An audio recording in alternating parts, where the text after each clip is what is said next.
In the dust-blown frontier town of Esperanza, they called him Gentle Jim behind his back, their voices dripping with mockery. The shopkeepers would shake their heads when he passed, the saloon girls would giggle, and even the local sheriff would roll his eyes. Here was a man who wouldn't swat a fly, who'd rather walk away from a fight than throw a punch, who spoke to his horse in whispers and treated every stranger like a long-lost friend. But what they didn't know, what none of them could possibly imagine, was that this quiet, unassuming cowboy had earned something no white man in the territory had ever achieved: the sacred trust and unwavering loyalty of 77 Apache warriors. Men who had faced cavalry charges without flinching, who had survived in the harshest desert for generations, who had never bowed to any outsider, now called him Brother of the Wind. The town was about to learn that sometimes the most dangerous man is the one everyone thinks is harmless. Sometimes the gentlest soul commands the fiercest protection. And, sometimes, when the wolves come howling at your door, salvation arrives not in the form you expect, but in the bonds forged through understanding, respect, and an unbreakable code of honor that transcends race and prejudice. This is the true story of how Esperanza discovered that they had been living among a legend, and how one man's quiet strength would determine whether their town survived or became another forgotten grave in the unforgiving American West. James McKenna arrived in Esperanza on a Tuesday morning in the spring of 1883, riding a gentle mare with saddlebags that looked like they had seen better decades.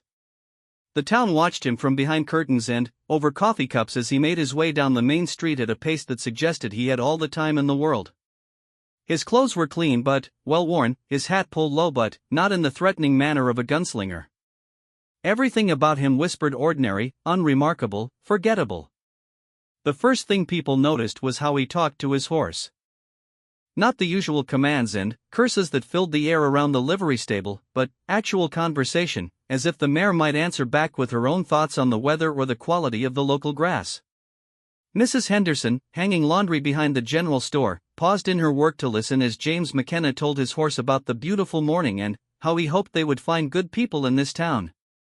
"Well, I'll be," she muttered to herself, shaking her head. "Man talks to animals like they're his Sunday congregation." The second thing they noticed was how he handled himself at Murphy's saloon. 3 local ranch hands, flush with payday money and Saturday night courage, decided to test the newcomer. They surrounded his table where he sat quietly eating a bowl of stew and drinking coffee instead of whiskey. "Hey there, stranger," called out Big Pete Morrison, a man whose reputation for bar fights extended 3 counties in every direction. "You look a little soft for these parts. Maybe you'd be more comfortable back east where they powder their noses and drink tea with their pinkies up." The entire saloon fell silent. This was the moment when a man either proved his worth or got run out of town before sunrise. Every eye was on James McKenna, waiting to see if he would reach for the gun on his hip or start throwing punches. Instead, he looked up from his stew with eyes that seemed genuinely curious rather than offended. "You know, Pete," he said, somehow knowing the big man's name though no introductions had been made, "I appreciate the concern. Really, I do. But I think I'll stick around a while if that's all right with everyone. This is good stew, and Mrs. Garcia who made it told me her grandmother's recipe came all the way from Mexico. Seems a shame to waste it over hurt feelings." Big Pete's face reddened. His friends snickered, not with him but at him, which only made things worse. "Hurt feelings?" Pete's voice rose dangerously. "Nobody's got hurt feelings here, soft man. We just like to know what kind of people we're sharing our town with. Some folks think they can just ride in and act better than everyone else." James McKenna nodded thoughtfully and took another spoonful of stew. "I can understand that," he said. "Community is important. Trust is important. A man should know his neighbors and his neighbors should know him. Maybe I can buy you fellows a round of drinks and we can get properly acquainted." This response confused everyone present. It wasn't submission exactly, but it wasn't confrontation either. It was something else entirely, something that seemed to diffuse the tension while somehow making Big Pete look foolish for pushing the matter. "I don't want your charity drinks," Pete snarled, but his heart wasn't really in it anymore. The moment had shifted away from him somehow, and he couldn't figure out how to get it back. "Not charity," James replied with a slight smile. "Just neighborly. Where I come from, sharing a drink with new folks is how we show respect." And that was how James McKenna established himself in Esperanza.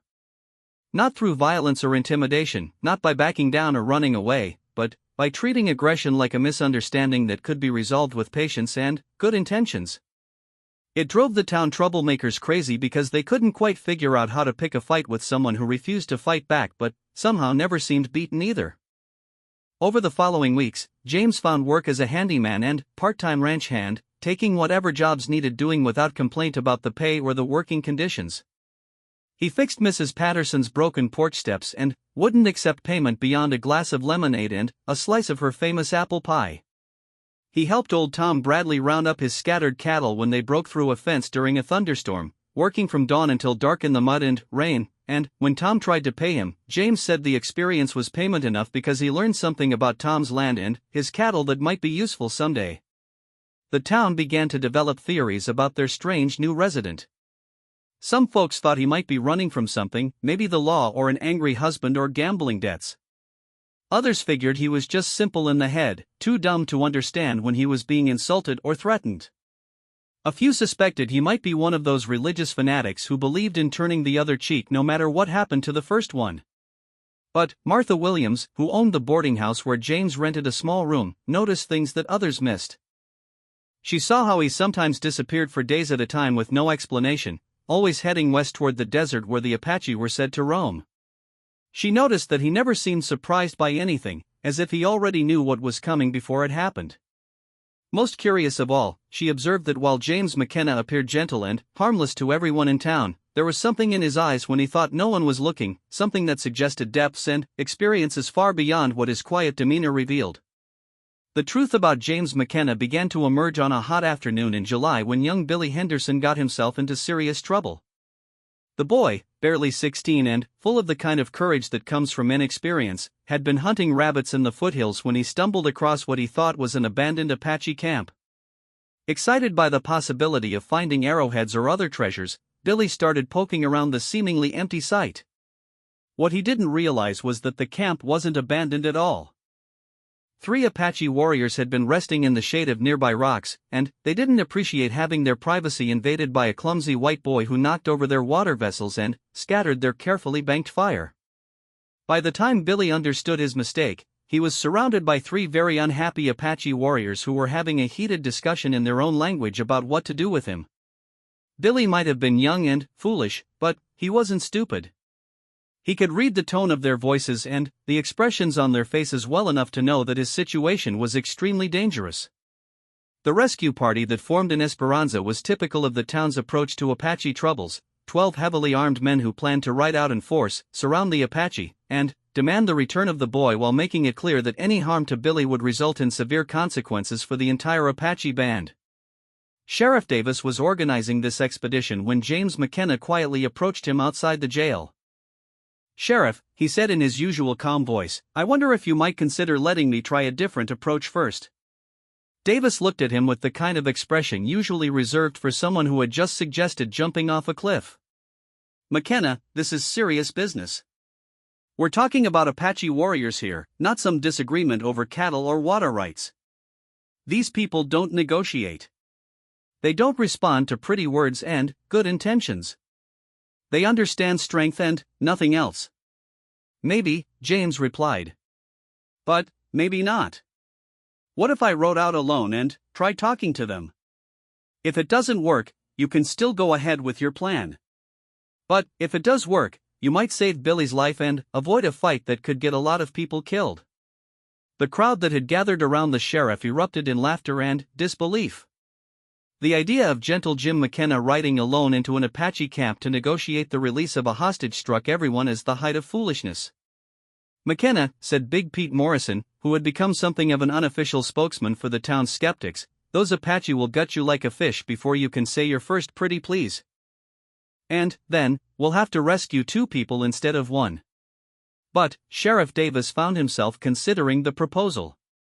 James McKenna was an odd duck, no question about that, but there was something about him that suggested he wasn't quite as naive as he appeared. And the truth was, Davis had seen what happened when posses went up against Apache warriors. Even when the white men won, they usually paid a heavy price in blood. "All right, McKenna," the sheriff said finally. "You can try it your way. But, you get 1 hour. If you're not back with the boy by then, we come in shooting." James nodded and walked toward the livery stable to saddle his mare. The crowd watched him go with a mixture of amusement and pity, many of them already composing the story they would tell about how gentle Jim McKenna rode off to his death trying to reason with savages. What happened next would change everything the people of Esperanza thought they knew about their quiet, unassuming neighbor. James McKenna rode west into the desert with the same unhurried pace he used for everything else, but now there was something different about him. The closer he got to the Apache camp, the more he seemed to shed his role as the town's harmless eccentric and become something else entirely. His posture straightened, his eyes sharpened, and, when he finally dismounted near the rocks where Billy Henderson was being held, he moved with the confidence of a man who knew exactly what he was doing. The 3 Apache warriors emerged from the shade to confront this lone white man who had dared to approach their camp. They held their weapons ready but did not immediately attack, partly out of curiosity about anyone foolish enough to come alone and partly because there was something about this particular white man that gave them pause. James McKenna looked at each of the 3 warriors in turn, and then he did something that stunned everyone present, including young Billy Henderson. He spoke to them in their own language. Not the few broken words that some traders and soldiers picked up, but fluent, respectful Apache that showed deep understanding of their customs and beliefs. He addressed the eldest of the 3 warriors by name and with the proper forms of respect due to a man of his standing in the tribe. "Nailish, my friend," James said, using the Apache word for my relative that indicated a relationship of trust and mutual respect. "I come seeking your wisdom and your mercy for this foolish boy who has disturbed your rest." The 3 Apache warriors exchanged glances of amazement. How did this white man know Nailnish's name? How had he learned to speak their language so perfectly? And why was he using the formal terms that indicated he considered himself bound to them by ties of kinship and honor? The conversation that followed was conducted entirely in Apache, leaving Billy Henderson completely mystified about what was being negotiated on his behalf. But, gradually, the tone of the discussion became less threatening and more like a conversation between old friends who were working together to solve a problem. Finally, Nailnish stepped forward and placed his hand on James McKenna's shoulder in a gesture of respect and affection. "Shash Yazi," he said, using what was clearly a name they had given to James long ago. "You speak wisdom as always. The boy will be returned to his people, but he must learn to show respect for the sacred places of others." James nodded and turned to Billy, switching back to English. "Billy, you need to apologize to these men for disturbing their camp. And you need to promise that you'll be more careful in the future about where you go hunting." Billy, still in shock from hearing his rescuer speaking fluent Apache, managed to stammer out an apology and a promise to stay away from Apache lands. The 3 warriors accepted his words with solemn nods, and then they did something even more surprising. They embraced James McKenna like a brother returning from a long journey. The ride back to Esperanza was conducted in stunned silence. Billy Henderson kept staring at James McKenna as if he had never seen him before, which in many ways was true. The quiet handyman who fixed porches and gentled horses had just demonstrated abilities and connections that suggested a completely different history than anything the town had imagined. When they reached Esperanza, Sheriff Davis and his posse were already mounted and ready to ride out. The sight of James and Billy returning unharmed caused a sensation that brought half the town into the street. "How did you do it?" Sheriff Davis demanded. "How did you get them to release the boy?" James dismounted and helped Billy down from his horse. "I asked them nicely," he said with the same calm demeanor he always displayed. "Turns out they're reasonable people when you treat them with respect." But Billy Henderson wasn't going to let him get away with such a simple explanation. He spoke their language, the boy announced to the crowd. Perfect Apache. And they knew him. They called him by some Indian name and hugged him like family. The crowd fell silent. This revelation changed everything they thought they knew about James McKenna. Gentle Jim, the man they had dismissed as weak and naive, apparently had connections to the Apache that went far deeper than anyone had suspected. "Is that true, McKenna?" Sheriff Davis asked. "Do you know these Apache personally?" James looked around at the faces of his neighbors, reading the suspicion and fear that was beginning to replace their earlier amusement and condescension. This was the moment he had hoped to avoid, but Billy's rescue had made it inevitable. "I know some of them," he admitted. "We've had dealings in the past." "What kind of dealings?" Big Pete Morrison demanded, his voice heavy with suspicion. "The kind that taught me it's better to settle differences with words than with guns," James replied. "The kind that showed me there's more than one way to look at most problems." The crowd was beginning to murmur among themselves, and James could sense the shift in their mood. Fear was a powerful emotion in Apache territory, and the discovery that their town's most harmless resident had secret connections to their most feared enemies was causing a lot of uncomfortable questions. Martha Williams pushed through the crowd to stand beside James. "I don't care who he knows or what language he speaks," she declared loudly. "He brought Billy home safe when the rest of you were planning to start a war. That's good enough for me." Her words helped calm the immediate tension, but James could see that his secret was out and his quiet life in Esperanza was about to become much more complicated. The town now knew that their gentle handyman was not what he appeared to be, and that knowledge would change everything about how they treated him. What they didn't know yet was that the 3 Apache warriors who had released Billy Henderson would carry word of the encounter back to their band, and that this news would soon reach the ears of others who had long wondered what had become of the white man they called Shashyazi, the one who had earned their respect and loyalty through deeds of courage and honor that few of his own people would ever understand. The quiet life of James McKenna in Esperanza was coming to an end, but the legend of the cowboy with the backing of 77 Apache warriors was just beginning. The whispers started the morning after Billy Henderson's rescue and spread through Esperanza like wildfire in dry grass. By noon, every person in town had heard some version of the story about James McKenna speaking fluent Apache and being greeted like family by warriors who would normally shoot a white man on sight. By evening, the stories had grown in the telling until some folks claimed he could summon Apache spirits and others swore they had seen him talking to coyotes in the desert. James went about his usual business, fixing what needed fixing and helping where help was needed, but he could feel the weight of every stare and sensed the sudden silence that fell when he entered a room. The easy acceptance he had enjoyed as the town's harmless eccentric had evaporated overnight, replaced by a mixture of fear, suspicion, and reluctant respect that made every interaction awkward and tense. The questions came gradually, starting with Sheriff Davis, who approached James 3 days after the incident while he was repairing the steps of the church.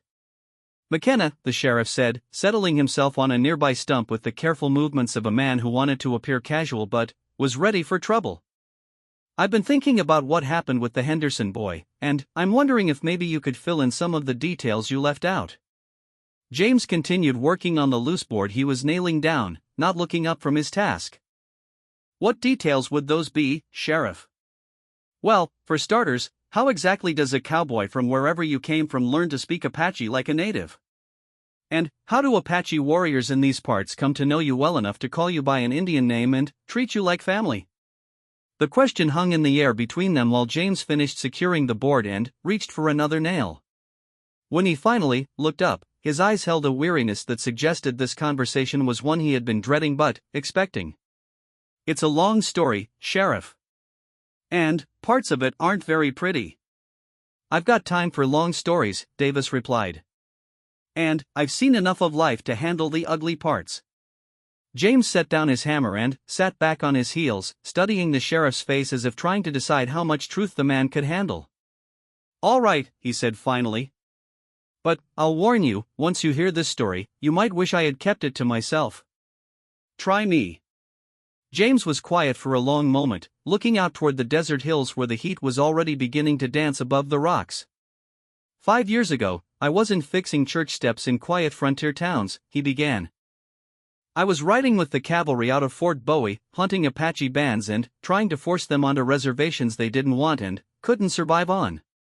Sheriff Davis felt a chill run down his spine despite the afternoon heat. This was not what he had expected to hear. "I was a sergeant then," James continued, "in charge of a patrol unit that was supposed to track down Apache raiders and either capture them or kill them. The army didn't much care which, as long as they stopped causing problems for the settlers and miners who were moving into Apache territory." "What changed?" Davis asked quietly. We got good at our job, James said, and there was a bitterness in his voice that the sheriff had never heard before.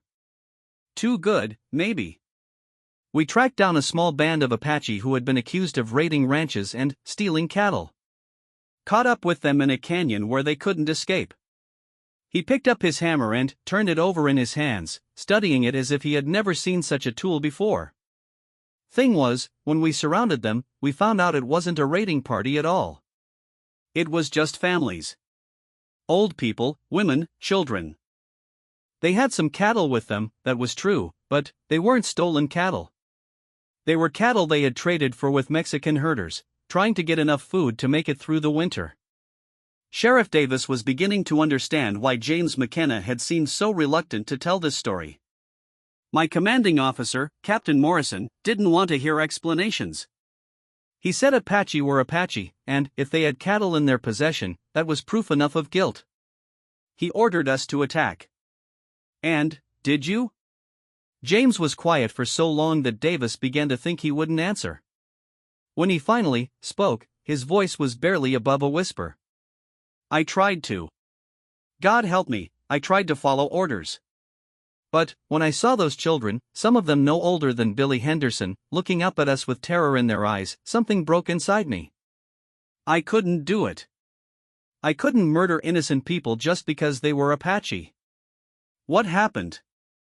I told my men to stand down. Said we needed to investigate further before taking action.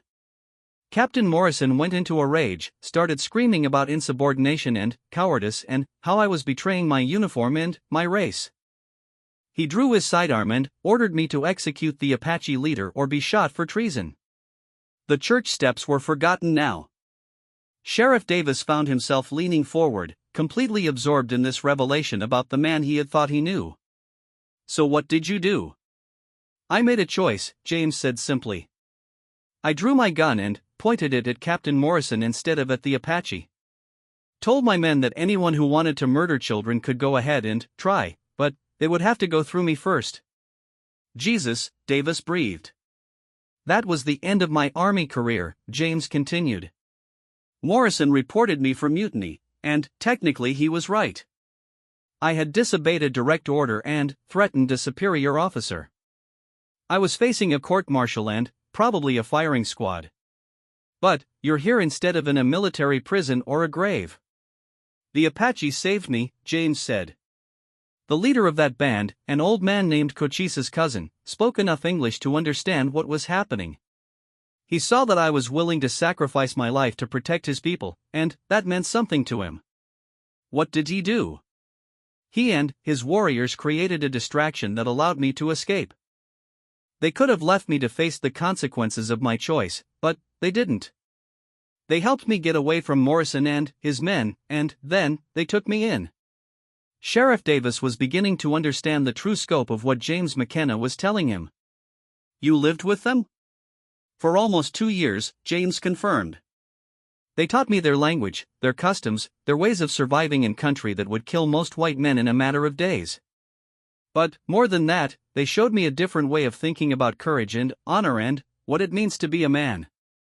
And that's how you learn to speak Apache like a native. That's part of it. But the real education came from understanding their values. The Apache don't respect weakness, but they also don't mistake cruelty for strength. They honor courage, but real courage, not just the willingness to kill people who can't fight back. James stood up and brushed the dust off his knees, looking out toward the desert again. I learned that the Apache way of measuring a man has less to do with how many enemies he can kill and more to do with how he treats people who depend on him for protection. How he keeps his word. How he faces hardship without complaint and shares what he has with those who have less. Is that why the warriors in Billy's camp treated you like family? Word travels fast among the Apache bands. When someone earns their respect, that respect extends to all the related clans and tribes. The name they gave me, Shash Yazi, means little bear. It's not because I'm small, but because they say I have the strength to be gentle when gentleness takes more courage than violence. Sheriff Davis sat in silence for several minutes, trying to absorb everything he had heard. Finally, he looked up at James with an expression that mixed respect with concern. McKenna, what you're telling me means you're a deserter from the U.S. Army. That's a serious crime, even 5 years later. I know that, Sheriff. I've been living with that knowledge every day since I left that canyon. Are you wanted? Is there a warrant out for your arrest? James shook his head. Captain Morrison reported that I was killed in the action. It was easier for him than explaining how his sergeant had turned against him to protect Apache women and children. The Army thinks I'm dead, and I've been careful to keep it that way. But now the whole town knows you have connections to the Apache. It won't be long before that information spreads beyond Esperanza. I know that too, James said quietly. Which is why I'm telling you the truth. If word reaches the wrong people, if the Army comes looking for me, at least you'll know why. Sheriff Davis stood up and adjusted his gun belt, thinking hard about what he had learned and what it meant for his town. James, he said finally, using the man's first name for the first time, I appreciate you telling me the truth. But, I have to ask, if trouble comes to Esperanza, if we face some kind of threat that the town can't handle on its own, would those Apache friends of yours help us? James considered the question carefully before answering. Sheriff, the Apache have their own problems with the Army and the territorial government. They're fighting just to survive as a people. I would never ask them to risk their lives for the problems of white settlements. But, if you did ask? If I asked, and if the cause was just, and if they believed it was a matter of honor. James paused, seeming to weigh each word carefully.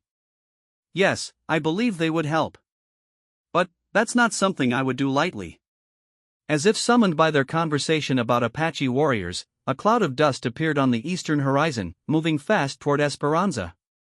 Sheriff Davis shaded his eyes and studied the approaching riders, counting at least 8 men on horses that looked like they had been ridden hard for a considerable distance.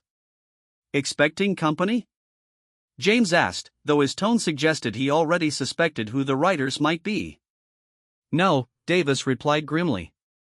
And, in my experience, unexpected visitors who ride that hard usually bring trouble. The riders proved to be exactly the kind of trouble Sheriff Davis had feared. They were led by a man wearing the uniform of a territorial marshal, and the men following him had the hard, professional look of experienced manhunters. They reined up in front of the sheriff's office in a cloud of dust and horse sweat, and their leader dismounted with the confident swagger of someone accustomed to having his authority respected without question. Sheriff Davis, the marshal called out. I'm Marshal Garrett from Tucson. I need to speak with you about a matter of territorial security. Davis walked over to meet the marshal, with James following a few steps behind. The marshal's eyes swept over both men, lingering for a moment on James with the calculating look of someone who made his living sizing up potential threats. What kind of security matter brings you to Esperanza, Marshal? Davis asked. We've received reports that this town has been in contact with hostile Apache forces. Specifically, that someone here has been negotiating with Apache warriors without proper authority and possibly providing them with information about military movements and civilian settlements. Sheriff Davis felt his stomach tighten. The news of Billy Henderson's rescue had obviously traveled farther and faster than he had hoped.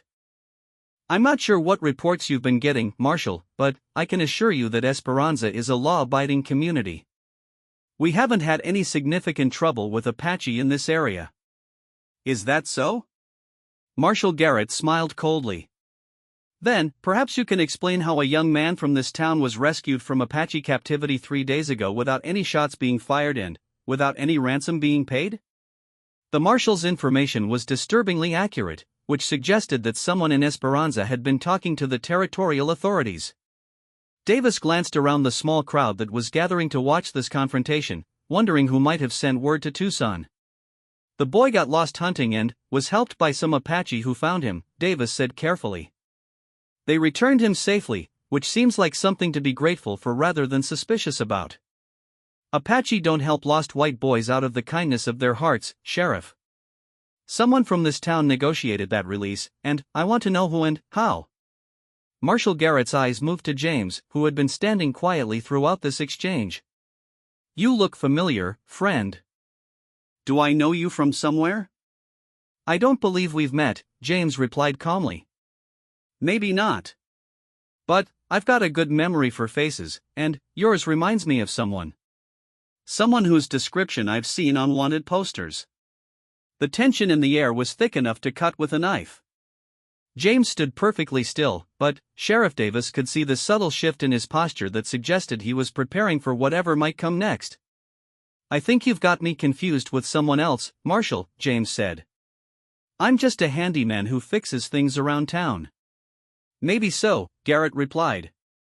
"But I think I'll check that out for myself. Boys, I want you to search this town thoroughly.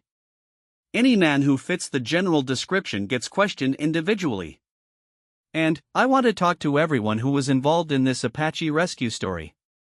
As the marshal's men spread out through Esperanza to begin their investigation, James caught Sheriff Davis's eye and gave him an almost imperceptible nod.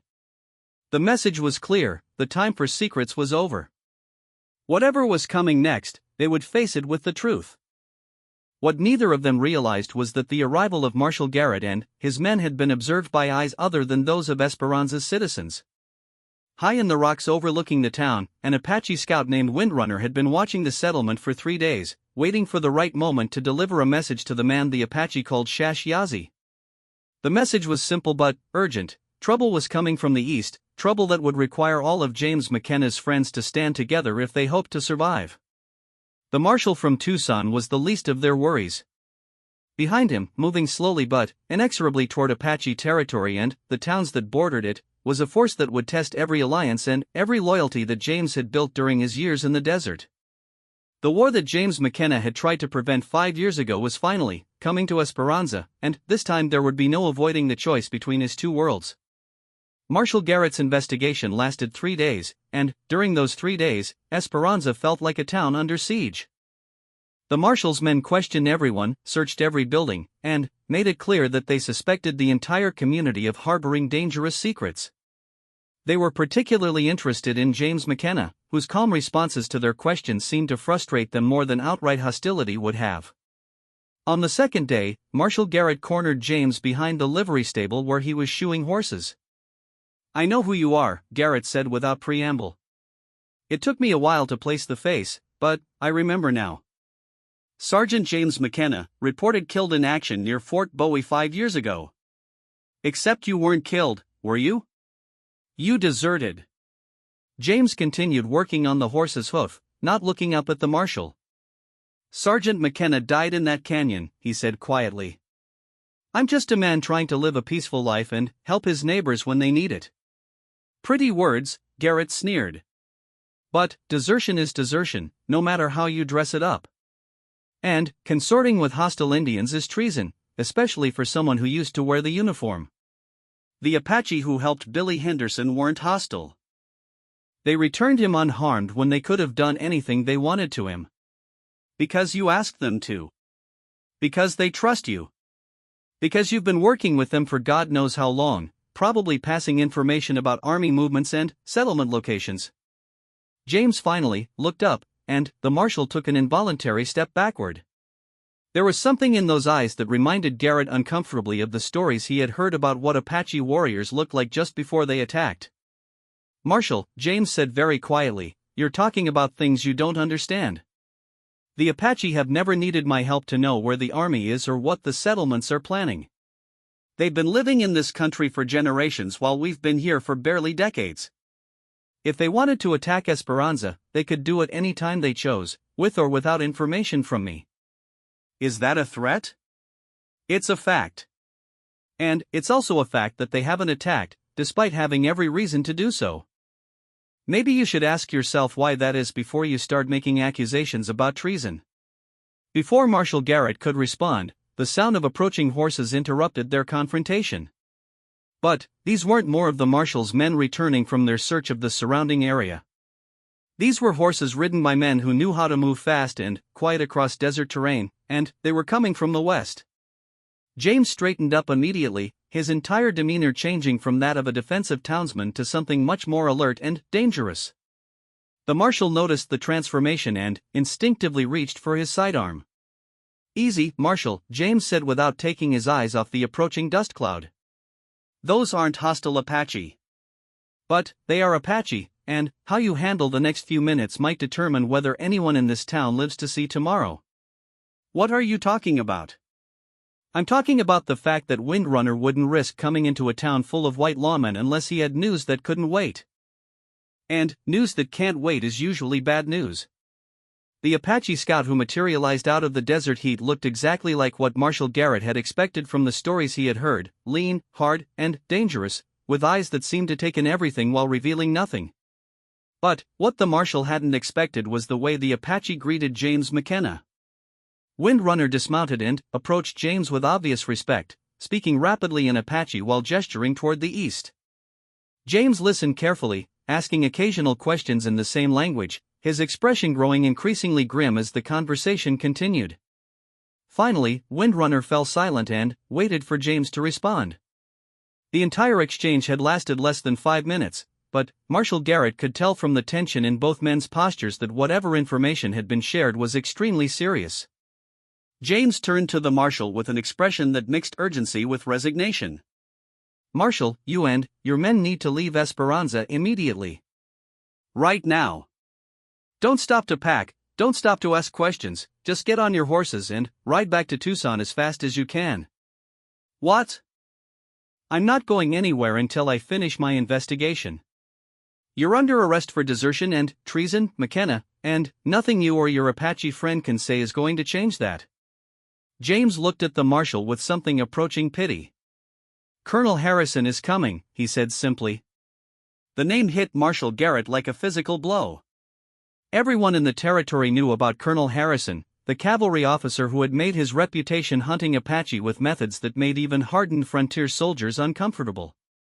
Harrison believed that the only way to deal with the Apache problem was total war, and he had spent the last 3 years proving his point with campaigns that left no Apache settlements standing and no Apache survivors to carry tales to other bands. "Harrison is at Fort Grant," Garrett said, but his voice lacked conviction. "He's been assigned to patrol duties in the southern sectors." "Not anymore," James replied. "According to Windrunner, Harrison has been given command of a special expedition with orders to pacify this entire region. He's bringing 200 cavalry, 50 scouts, and enough supplies for an extended campaign. And he's planning to start by making an example of any town that has shown sympathy toward the Apache." "How could your Apache friend possibly know about classified military movements?" "Because the Apache have been watching Harrison's column for the past week. They know exactly how many men he has, what weapons they're carrying, and where they're planning to make camp each night. They also know that Harrison has been asking questions about Esperanza and the recent incident with Billy Henderson." Marshal Garrett felt the bottom drop out of his stomach. If Colonel Harrison was really coming to Esperanza with 200 cavalry, the town was in serious trouble. Harrison's idea of pacification usually involved burning everything that might provide comfort or aid to Apache forces, and that would certainly include any settlements suspected of negotiating with hostile tribes. "Even if what you're saying is true," Garrett said, "I can't just abandon a federal investigation because some Apache scout tells scary stories about military movements." "Then, you'll die here," James said flatly. "Along with your men and probably most of the people in this town." Windrunner, who had been listening to this exchange with obvious impatience, spoke again to James in rapid Apache. James nodded and turned back to the Marshal. "Windrunner says his people can see the smoke from Harrison's cook fires. They'll be here by tomorrow afternoon at the latest." The conversation was interrupted by the arrival of Sheriff Davis, who had been drawn by reports of Apache in the town. He took in the scene at a glance, Marshal Garrett looking pale and shaken, James McKenna standing between the Marshal and an Apache warrior as if trying to prevent a confrontation, and tension thick enough to taste. "Problems?" Davis asked mildly. "Big ones," James replied. "Sheriff, you need to start evacuating the town. Get everyone packed up and moving toward the mountains. They have maybe 18 hours before this place becomes a battlefield." "Slow down," Davis said. "What's happening?" James quickly explained what Windrunner had told him about Colonel Harrison's approaching expedition. As he spoke, Sheriff Davis's expression grew increasingly troubled.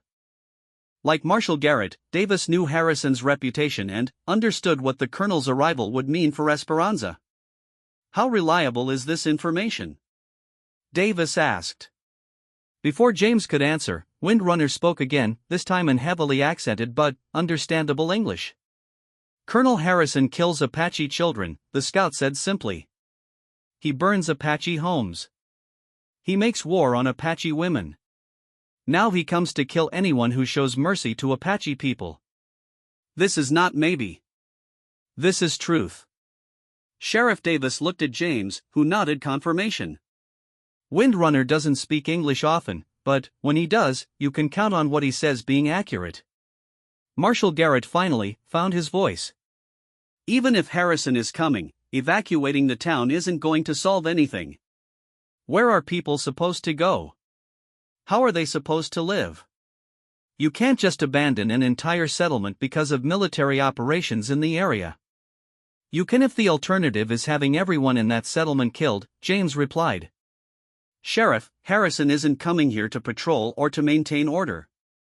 He's coming here to send a message. The message is that any white community that cooperates with Apache will be treated as enemy territory. And, you know this how? Because I know Harrison. I served under him before I was transferred to Morrison's unit. The man sees everything in terms of absolute war. In his mind, you're either completely loyal to the campaign against the Apache or you're a traitor who deserves to die with them. Windrunner had been listening to this debate with obvious agitation. Finally, he interrupted by grabbing James's arm and speaking urgently in Apache. When James responded in the same language, the scout shook his head emphatically and spoke again, his voice rising with emotion. What's he saying? Sheriff Davis asked. He's saying that time is running out for talk, James replied. His people have been watching Harrison's column, and they're moving faster than expected. He thinks they might be here by tonight instead of tomorrow afternoon. As if to emphasize the urgency of the situation, the sound of a horn echoed across the desert from the direction of the town. It was the signal that Mayor Henderson used to call emergency town meetings, and "it's urgent" repeated blasts suggested that the emergency was immediate and serious. Someone else has spotted them, James said grimly. The four men hurried toward the center of town, where a crowd was already gathering around Mayor Henderson. The mayor was standing on the steps of the general store, holding a telescope and looking more frightened than anyone in Esperanza had ever seen him. Folks, Henderson called out as more people arrived, I've got some bad news. There's a large military column approaching from the east. Looks like at least 100 cavalry, maybe more. They're flying a flag I don't recognize, and they're moving fast. How far out are they? Sheriff Davis called. Maybe 3 hours, Henderson replied. They'll be here well before dark. A murmur of fear and confusion ran through the crowd. Esperanza was used to occasional visits from small cavalry patrols, but a force of this size suggested something far more serious than routine border security. What do they want? Someone shouted from the crowd. I don't know, Henderson admitted. But I think we need to prepare for the possibility that they're not here on a friendly visit. Marshal Garrett stepped forward, his face grim with the realization that his investigation had been overtaken by events far beyond his control. People of Esperanza, he called out in his official voice, I am Marshal Garrett from the territorial government. The military force approaching your town is under the command of Colonel Harrison, and they are here to investigate reports of collaboration between this community and hostile Apache forces. The crowd erupted in angry voices and frightened questions. Marshal Garrett raised his hand for silence and continued. I strongly advise anyone who has information about contact with Apache forces to come forward immediately. Colonel Harrison is not known for his patience with civilian populations that he suspects of disloyalty. What's that supposed to mean? Big Pete Morrison demanded. Are you saying the army is coming here to attack us? Before Marshal Garrett could answer, James McKenna stepped forward. Pete, he said loudly enough for the entire crowd to hear, the army is coming here to make an example. They're going to destroy this town and everyone in it unless we can convince them that Esperanza is not a threat to their operations. And how exactly are we supposed to do that? Martha Williams asked. James looked around at the faces of his neighbors, seeing fear, confusion, and the beginning of panic. These were good people who had never hurt anyone, and they were about to be caught in the middle of a war they didn't understand and hadn't asked for. By giving them what they want, he said quietly. The words hung in the air for a moment before Sheriff Davis understood their meaning. No, Davis said firmly. We're not turning anyone over to Harrison. That's not how we do things in Esperanza. Sheriff, James replied, if Harrison finds me here, he'll assume the entire town has been working with me. He'll burn every building, kill every man, and probably take the women and children as prisoners to be relocated. Is that really what you want to happen to these people? Before Davis could respond, Windrunner stepped out of the crowd where he had been standing quietly in the shadow of a building. His sudden appearance caused several townspeople to gasp and reach for weapons, but James quickly held up a hand to prevent any violence. Wait, James said. Let him speak. Windrunner looked around at the gathering of white faces, most of which showed fear and hostility toward his presence. When he spoke, it was again in his careful English, but this time his words were directed at the entire crowd. Colonel Harrison kills Apache because he fears Apache, the scout said simply. He kills white people who help Apache because he fears white people who are not afraid of Apache. Fear makes him dangerous to everyone. What are you suggesting? Mayor Henderson asked nervously. Windrunner turned to James and spoke rapidly in Apache. James listened, his expression growing thoughtful, and then he asked several questions in the same language.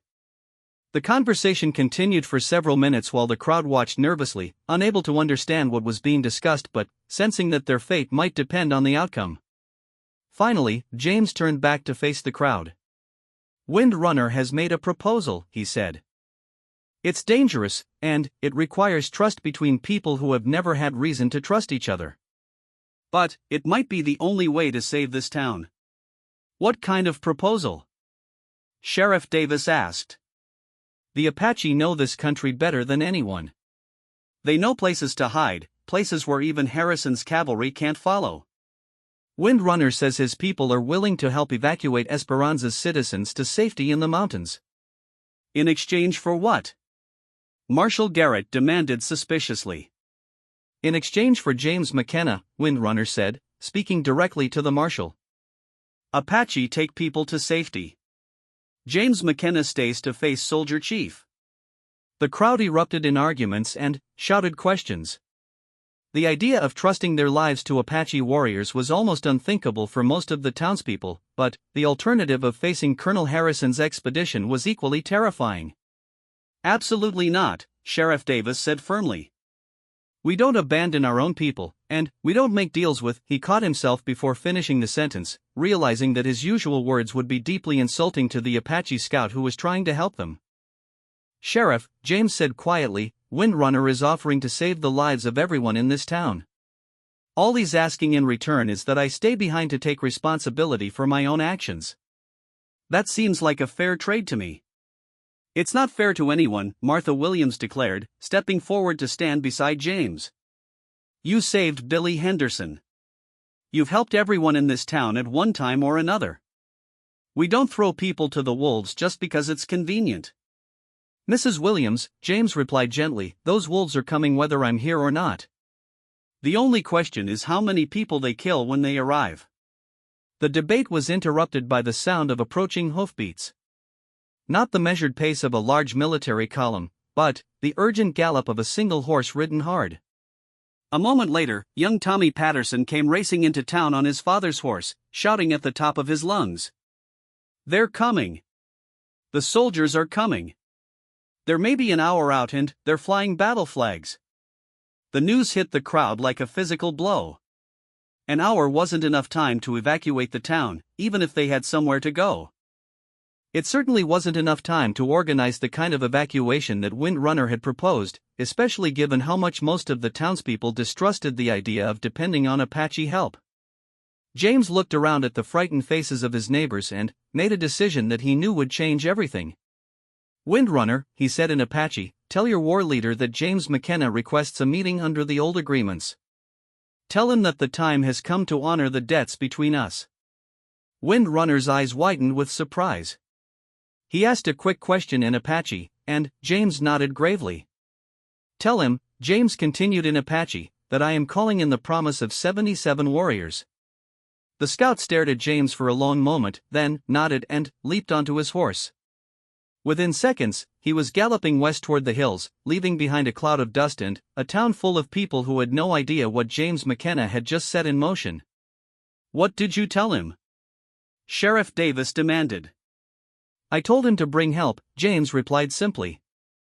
"The kind of help that might even the odds against Harrison's expedition." "What kind of help could possibly even odds against 200 cavalry?" James looked toward the western hills where Windrunner had disappeared, and, for the first time since Marshal Garrett had arrived in Esperanza, he smiled. "The kind that Harrison has been having nightmares about for the past 3 years," he said.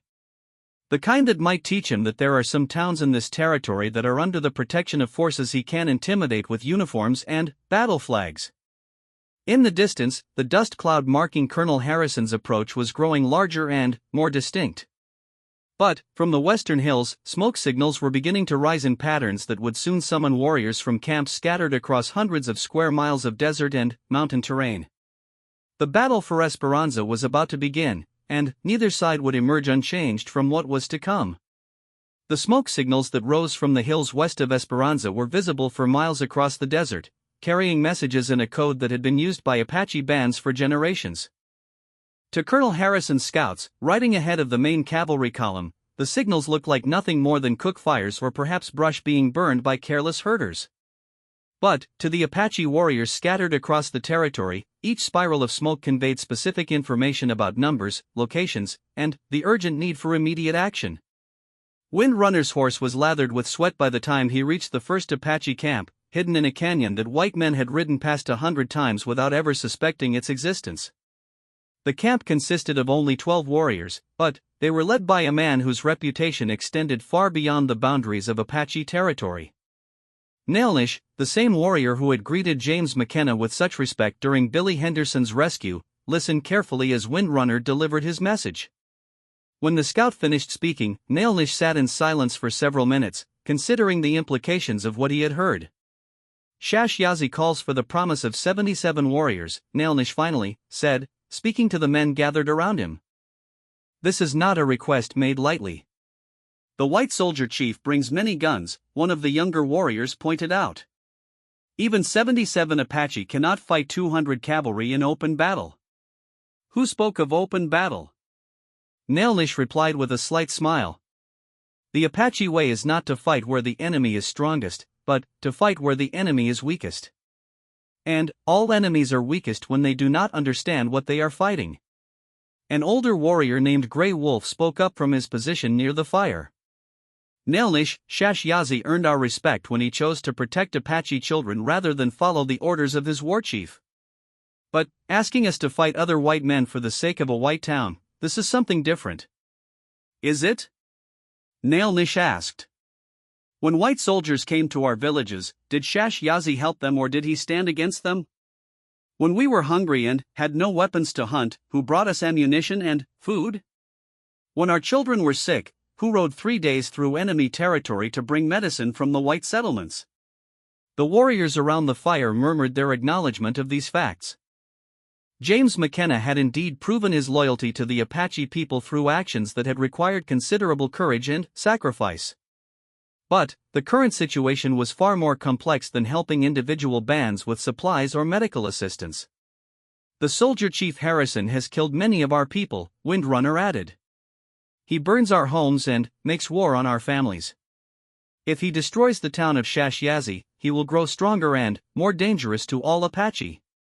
"And if we help Shash Yazi fight Harrison," Grey Wolf countered, "we will bring the anger of all white soldiers down upon our own families." Nailnish stood and walked to the edge of the canyon, looking out toward the desert where the dust cloud of Harrison's column was barely visible in the distance. When he turned back to face his warriors, his expression was grave but determined.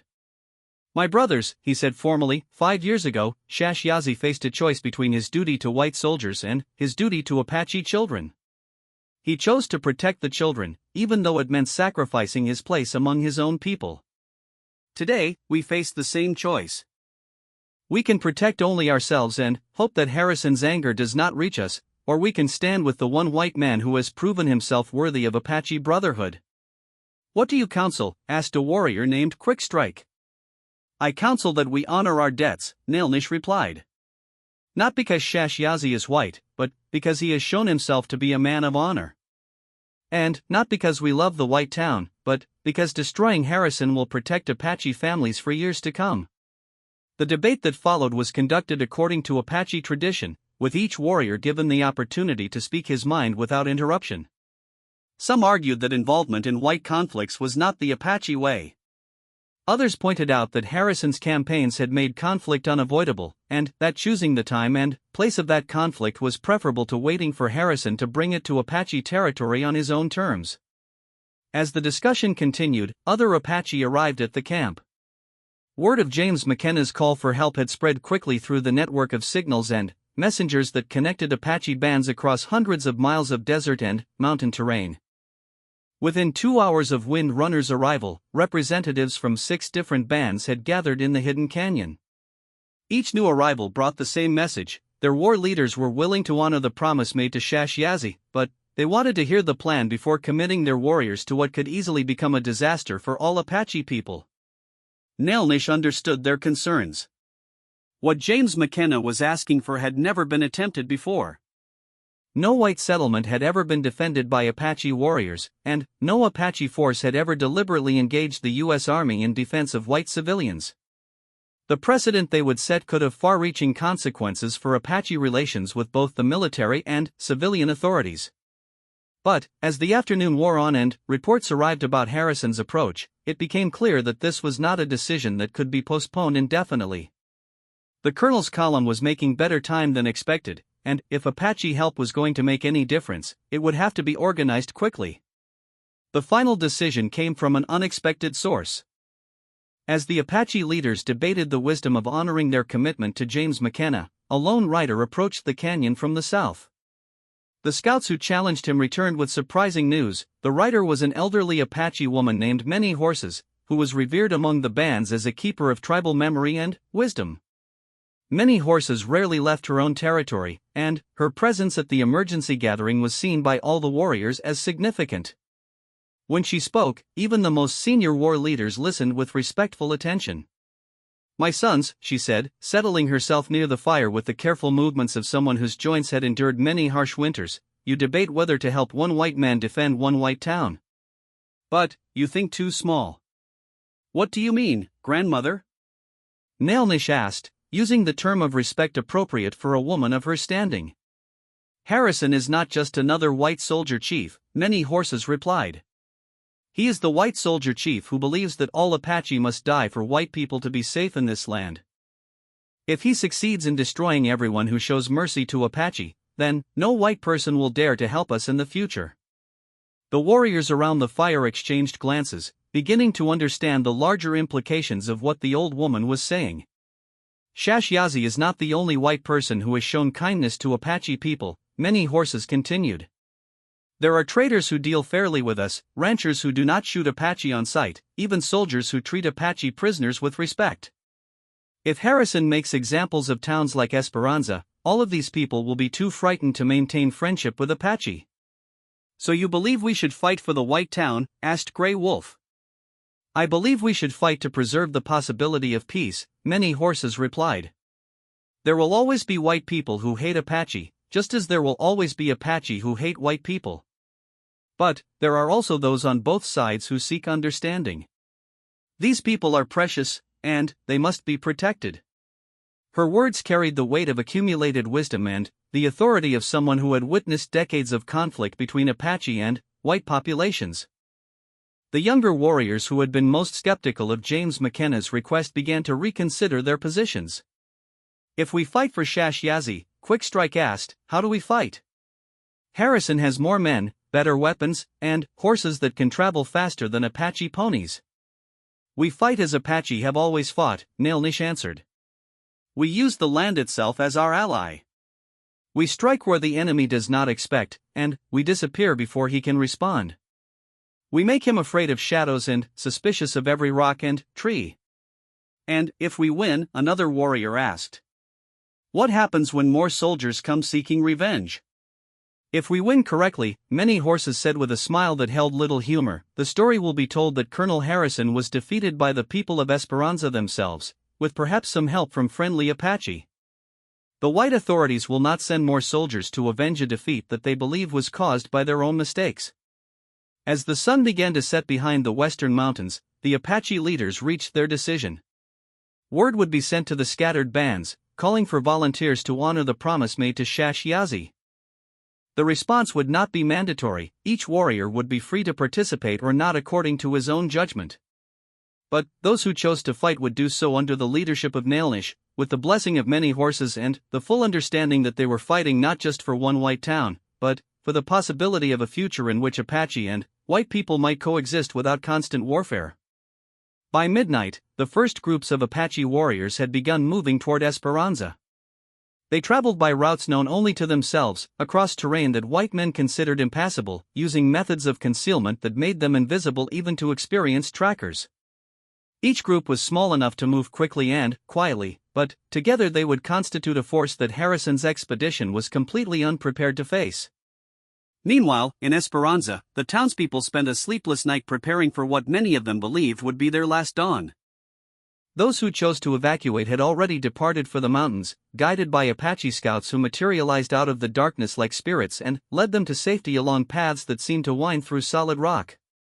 But a significant number of Esperanza's citizens had chosen to stay, whether out of stubborn loyalty to their homes, faith in James McKenna's mysterious plans, or simple inability to believe that American soldiers would actually attack an American town. Sheriff Davis spent the night organizing defensive positions and checking weapons, though he harbored no illusions about the town's ability to resist a determined cavalry assault. Marshal Garrett had finally taken James's advice and departed with his men, but not before grudgingly admitting that he hoped the town would somehow survive what was coming. James McKenna himself seemed strangely calm as the hours passed. He moved through the town helping with preparations, offering quiet words of encouragement to frightened families, and occasionally disappearing for brief periods to meet with Apache messengers who appeared and vanished like ghosts. "Do you really think your Apache friends can help us?" Sheriff Davis asked during one of these quiet interludes. "I mean no disrespect, but Harrison has 200 trained cavalrymen.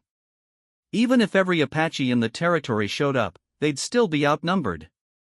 "Sheriff," James replied, "you're thinking like a white soldier. You're thinking about numbers and firepower and direct confrontation. But that's not how the Apache fight, and it's not how we're going to win this." "Then, how are we going to win?" "By making Harrison fight the battle we choose instead of the battle he wants. By using his own assumptions and prejudices against him. By showing him that some things in this territory are more dangerous than he realizes." Before Davis could ask for more details, the sound of approaching horses echoed through the pre-dawn darkness. But these were not the measured hoofbeats of cavalry mounts. These were the lighter, faster sounds of Apache ponies, ridden by men who had learned to move across the desert without making unnecessary noise. James walked out to meet the new arrivals, and Sheriff Davis followed close behind. What he saw emerging from the darkness was like something from a fever dream: Apache warriors, armed and painted for war, greeting James McKenna with the respect and affection usually reserved for blood relatives. The leader of this group was Nailnish, though Sheriff Davis didn't recognize him from their brief encounter during Billy Henderson's rescue. In war paint and traditional Apache fighting gear, Nailnish looked like an entirely different person from the calm negotiator who had spoken with James in the desert. "Shashyazi," Nailnish said in English, clearly for the benefit of the white men who were watching. "You called, and we have come. How many?" James asked, speaking Apache but gesturing in a way that made his meaning clear to the watching townspeople. 77 warriors, as promised," Nailnish replied. "They are positioned in the hills around this town. When the white soldier chief arrives, he will find himself surrounded, though he will not know it until we choose to reveal ourselves."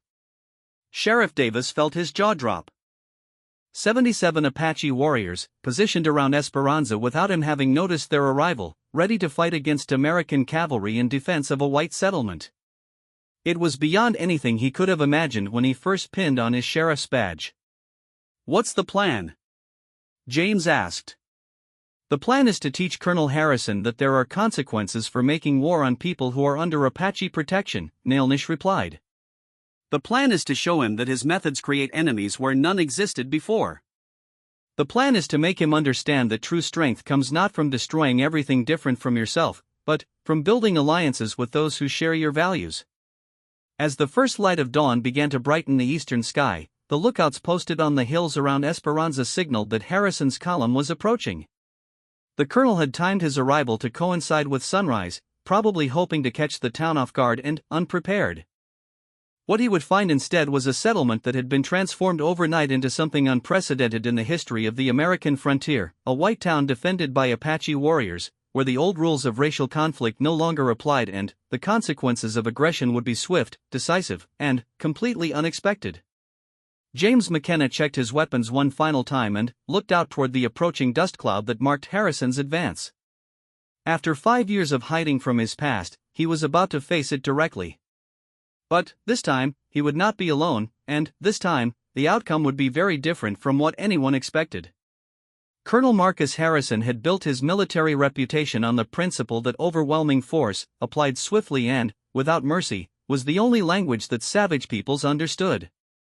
As his column of 200 cavalry approached Esperanza in the early morning light, he felt the familiar surge of confidence that came from commanding superior numbers and firepower against what he expected would be minimal resistance. The colonel had received detailed reports about the town's suspected Apache sympathies, and he had developed what he considered to be a perfectly appropriate response. Esperanza would serve as an object lesson to other frontier communities about the consequences of consorting with hostile Indians. By the end of the day, the town would be a smoking ruin, and word of its destruction would spread throughout the territory as a warning to anyone else who might be tempted to show mercy to Apache raiders. What Harrison did not know was that his column had been under observation for the past 10 hours by Apache scouts who were tracking every movement, counting every horse and rider, and reporting their findings to warriors positioned throughout the hills surrounding Esperanza. The colonel's confidence in his overwhelming superiority was based on intelligence that was 3 days old and fatally incomplete. The first sign that something was different came when Harrison's advance scouts returned with news that confused and concerned the colonel. Instead of the panicked evacuation he had expected to find, Esperanza appeared to be going about its normal business. Smoke was rising from chimneys, people were moving through the streets, and there were no signs of the frantic preparation that usually accompanied news of an approaching military expedition. "Are you certain about what you saw?" Harrison demanded of his chief scout, a grizzled veteran named Sergeant Mills who had been tracking Apache for more years than he cared to remember. "Yes, sir," Mills replied. "The town looks normal. Peaceful, even. Like they don't know we're coming or don't care." "That's impossible. Our intelligence indicated that Marshal Garrett's investigation had created significant unrest in the community. They should be either preparing to resist or preparing to flee." "Well, sir, they're not doing either one. Unless it's some kind of trap." The possibility of a trap had occurred to Harrison, but he dismissed it almost immediately. What kind of trap could a frontier town with maybe 50 armed men possibly set for 200 experienced cavalry? The idea was absurd. "We'll proceed as planned," Harrison decided. "Deploy the men in standard formation for pacification operations. I want the town surrounded with clear fields of fire in all directions. Any resistance will be crushed immediately." As Harrison's cavalry moved into position around Esperanza, they remained completely unaware that they were being watched by eyes that had been studying cavalry tactics for generations.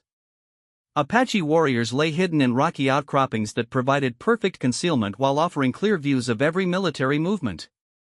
Other warriors had positioned themselves in arroyos and washes that would allow them to strike at the cavalry's flanks without warning. The arrangement was not random. Nailnish had spent years observing how white soldiers fought, and he had developed tactics specifically designed to exploit their weaknesses. White cavalry was formidable in open terrain where their superior firepower and mobility could be brought to bear, but it became vulnerable when forced to fight in broken country where individual marksmanship and knowledge of the terrain mattered more than disciplined formations. James McKenna stood in the center of Esperanza's main street, watching Harrison's men take their positions. Beside him, Sheriff Davis fidgeted nervously with his rifle, while Mayor Henderson tried to project an air of calm authority despite the obvious fear in his eyes. The remaining townspeople had taken cover in buildings and behind barricades, but they had not fled, and they had not raised white flags of surrender. "Remember," James said quietly to the men standing with him, "let me do the talking when Harrison arrives. No matter what he says or what threats he makes, don't respond. Your job is to stay calm and let him reveal his intentions to everyone watching." "What if he just orders his men to start shooting?"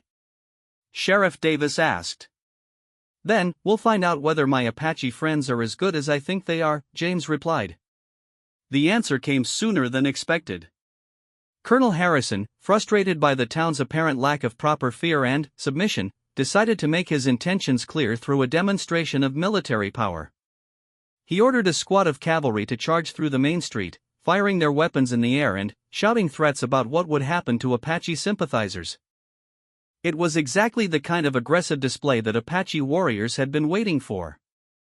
The charging cavalry had made it perhaps 50 yards into the town when the first shots rang out from the surrounding hills. But these were not random shots fired by frightened civilians. These were carefully aimed rifle bullets delivered by expert marksmen who could drop a running deer at 300 yards. Within seconds, 6 cavalry horses were down and their riders were scrambling for cover, suddenly aware that they were under attack from positions they couldn't even see. The demonstration charge became a panicked retreat as the surviving cavalrymen realized they had ridden into a carefully prepared ambush. Colonel Harrison's reaction was immediate and predictable. Enraged by this unexpected resistance, he ordered his bugler to sound the attack and prepared to overwhelm the town with the full force of his expedition. "Deploy by companies," Harrison shouted. "I want this entire settlement burned to the ground. Anyone who fires on United States cavalry is a traitor and will be treated accordingly." But, as Harrison's men moved to execute his orders, they discovered that their tactical situation was far more complex than their commander had anticipated.